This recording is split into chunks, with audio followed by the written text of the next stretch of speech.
Demain aura lieu le sommet avec l'Union africaine. On annonce la participation du chef de la milice du Polisario invité de l'Union africaine. On sait très bien qu'il est poursuivi pour des affaires dans un autre pays membre de l'État de l'Union européenne pour des affaires de génocide, de crimes organisés, de terrorisme, de détournement de fonds européens, etc.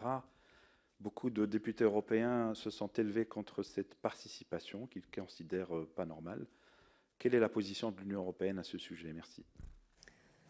Merci beaucoup pour la question. Et voici Peter sur scène pour apporter une réponse. Marhaba Adil, bonjour. Merci pour la question.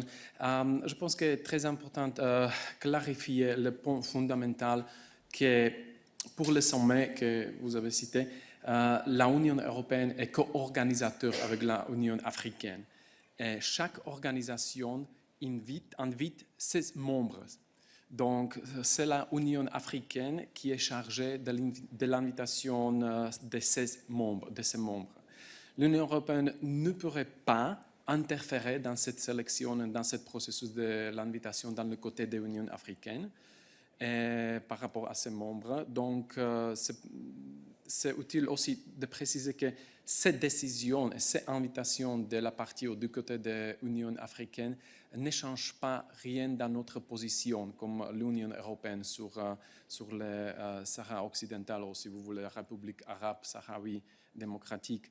La position de l'Union européenne est très claire et n'a pas changé. Aucun de notre États membres a reconnu cette République. Et c'est tout que je peux dire. Nous appuyons le processus pour trouver la solution de Sahara occidental dans le cadre des efforts des Nations Unies.